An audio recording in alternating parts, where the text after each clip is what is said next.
এটা তো সরকারকে তার উত্তর দিতে হবে।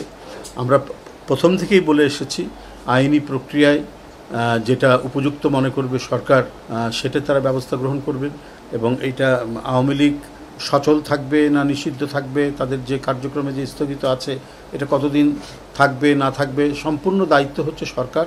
সরকার তার স্বীয় বিবেচনায় সেটা সিদ্ধান্ত নেবেন, এই কথা তো আমরা বারবার দলের পক্ষ থেকে বলেছি। তবে সাবজেক্ট টু যারা অপরাধ করেছেন, যাদের বিরুদ্ধে গণহত্যার অভিযোগ রয়েছে, তাদের বিষয়টা তো এটা তো আমাদের দেশের প্রচলিত আইন এবং আন্তর্জাতিক মানবাধিকার যে আইন, সে আইন দিয়েই তো তার বিচার হচ্ছে। তো সেটাও যারা মানবাধিকার সংস্থা সেটাও দেখবেন সেই বিচার প্রক্রিয়া। যেমন জাতিসংঘের যে মানবাধিকার যিনি প্রধান ভালকার টুর্ক, তিনি বলেছেন যে অবশ্যই তাদের বিচার হতে হবে। তাদের যে বিচারিক প্রক্রিয়াকে তিনি ধন্যবাদও জানিয়েছেন। এটা সর্বোচ্চ মানবাধিকার যে প্রতিষ্ঠান জাতিসংঘের, তিনি তো আবার এই কথা বলেছেন। তো সুতরাং যেটা আমি মনে করি যে সরকার যে প্রক্রিয়ায় বিচারটা করে যাচ্ছেন আমার মনে সেটা যথার্থ আছে।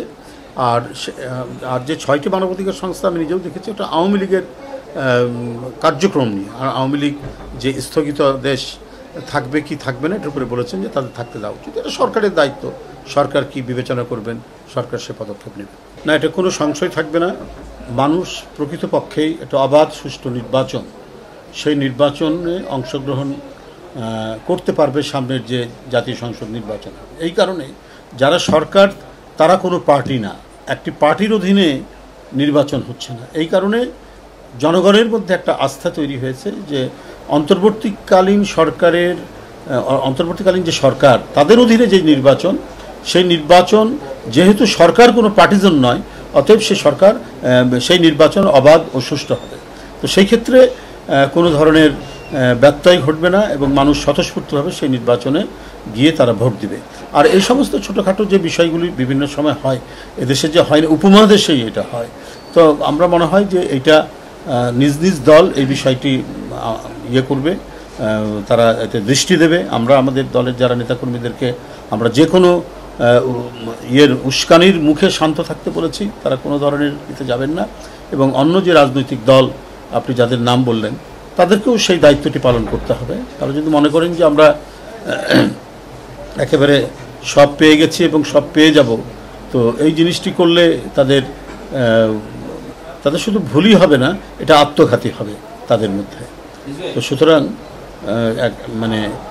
আমার মনে হয় যে আইনি প্রক্রিয়ায় যদি সবাই চলে তাতে সবার জন্যই লাভ হবে আখেরে। তাহলে আমরা দেখব যে এই ধরনের কোনো ঘটনার পুনরাবৃত্তি হয় না। কারণ জনমত এবং তৃণমূলের মানুষের যে আকাঙ্ক্ষা, তৃণমূলের মানুষের যে সমর্থন, এটা যদি আপনারা একটা ক্রস সেকশন সার্ভে করেন, একটা যদি আপনারা দেখেন, তাহলেই আপনারা বুঝতে পারবেন। 80 সালে শিবির জিতেছিল চট্টগ্রামে, তো জিতেছিল বলে কি আপনার গেটার চট্টগ্রামে কি সবই জামাত জিতেছে? তো গেটার চট্টগ্রাম তো বিএনপি যেতে। 80 সালের পরে যদি আমি একটা অবাধ সুষ্ঠু নির্বাচন যদি বলি 91 সালে, তো 91 সালে তো ওখানে জামাত তো জেতেনি। অথবা 81 সালে একটু অবাধ সুষ্ঠু নির্বাচন হয়েছে, জাস্টিস সাত্তারের নির্বাচন, রাষ্ট্রপতির নির্বাচন, তো সেখান থেকে তো জেতেনি, জামাত জেতেনি, জামাতেরও তো প্রার্থী ছিল, তারা তো সেখান থেকে তো জেতেনি। আবার আমরা যদি দেখি 71-এর যুদ্ধের পরে, তখন তো সবই ছাত্রলীগ আওয়ামী লীগ। তো যুদ্ধের পরে আমরা বড় বড় বিশ্ববিদ্যালয়গুলোতে আমরা দেখলাম যে বিভিন্ন অপোজিশন ছাত্র সংগঠন যেটা শুরু করলো। ঢাকা বিশ্ববিদ্যালয় ছাত্র ইউনিয়ন, রাকসুতে ছাত্র ইউনিয়ন জিতেছে, তারপরে মান্নাভাই জিতেছে চাকসুতে, জাসদ, তখন তারা আওয়ামী লীগ থেকে বেরিয়ে গেছে।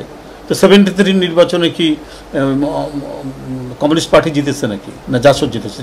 তারা করেছে, কারচুপি করেছে, অনেক কিছু কি বলে জোর জবরদস্তি করেছে, ভোট ডাকাতিও করেছে, কিন্তু তারপরেও আওয়ামী লীগ জিততো 73 নির্বাচন।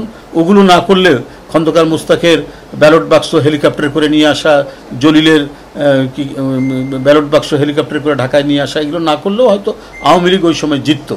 তো কিন্তু ঘটনা হচ্ছে যে শিক্ষা প্রতিষ্ঠানে জিতলেই যে জনগণ সেটা জিতে যাবে, এটার কোনো কারণ নেই।